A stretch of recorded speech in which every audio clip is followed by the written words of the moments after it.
this hustings in this, what seems to me, this increasingly exciting general election, organised by Ask the Climate Question, which, as most of you will know, is a coalition of 9 leading charities and pressure groups in the environment and developing sectors, aiming to put what may seem to be the forgotten issue of this election back on the public agenda, and that, of course, is climate change.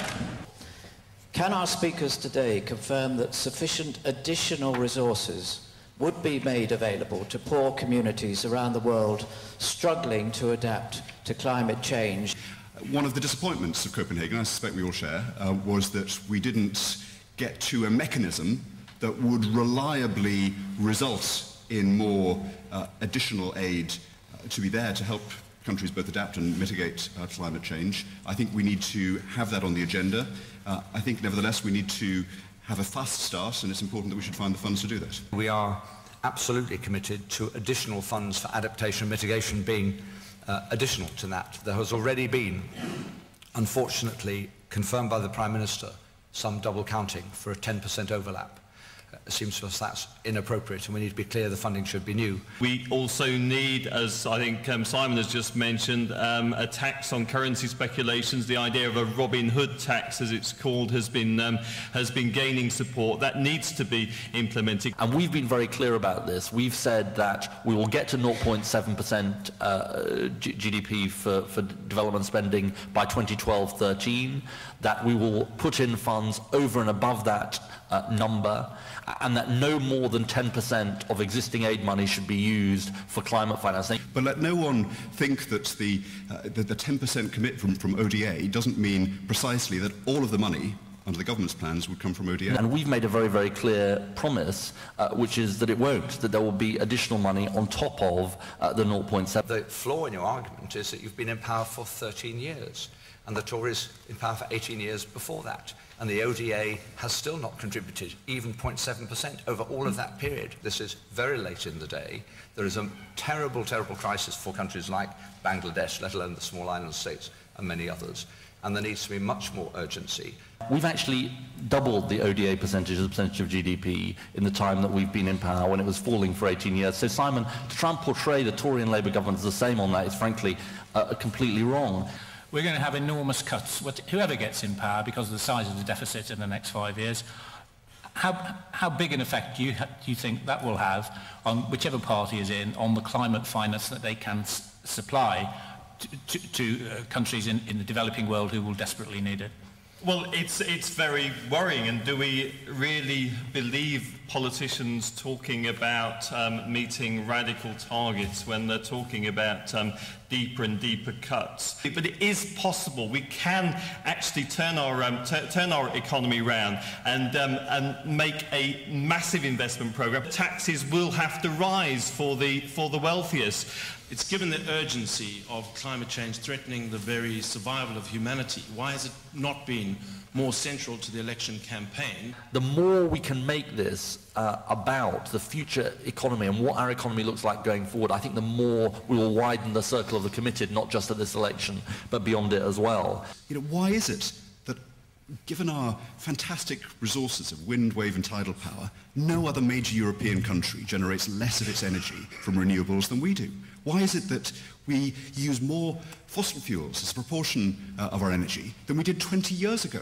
Why is it that our homes are amongst the least efficient in Europe? So I think we need to, as it were, break out from the agreement and objectives, and I hope get into a time of action. For the first time in my lifetime, there could be in government a party which has a commitment at every level, European Parliament, cities we run like Newcastle and Bristol, every level to the green agenda. But social justice and equality now has a bigger emphasis, I would think, in the Green Party's policy programme than climate does. The climate change programme is absolutely inseparable from our economic programme, and our economic programme is flagged up right at the front of the manifesto. We're talking about a £44 billion investment programme with some very, very clear plans within that. In this election, pundits, pollsters, bookmakers are predicting we can make that breakthrough into Westminster for the first time, and I think the green agenda and the democratic agenda will be well served by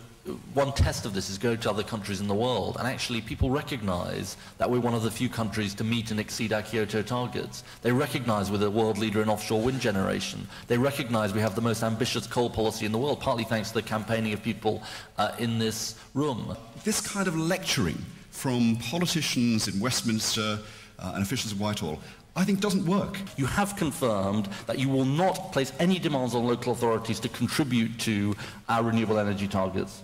What I'm proposing is a way, rather than just talking about targets with no conceivable plan to make them happen, to try to unlock progress and actually generate some enthusiasm for renewable energy.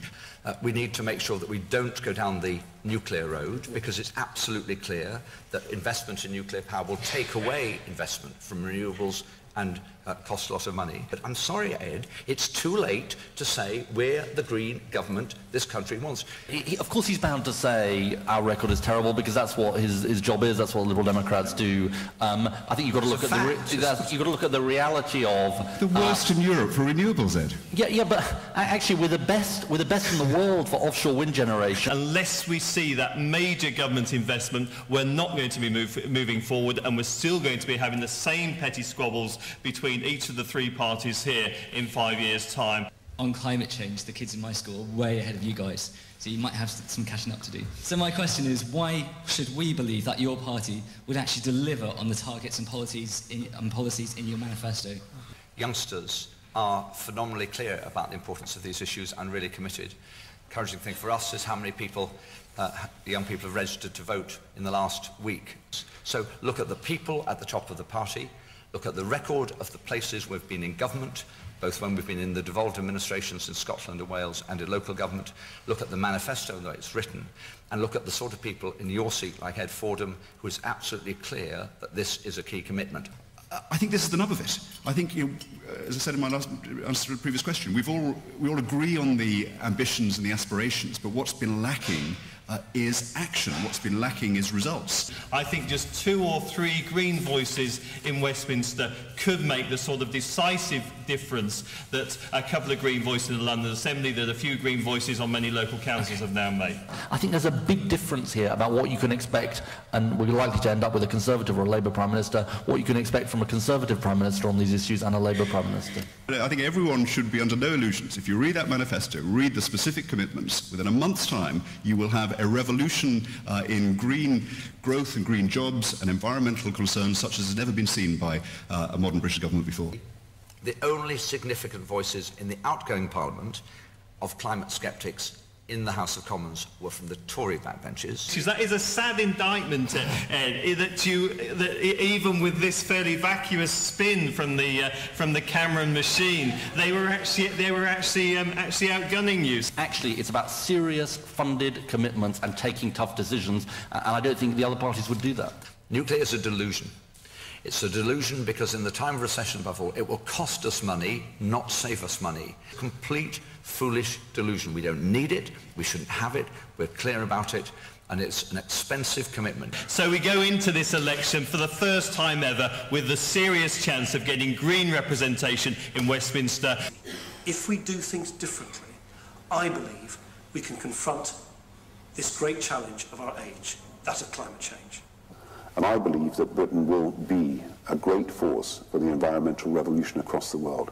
Together, we can make a massive impact on our emissions, and we can help to tackle climate change.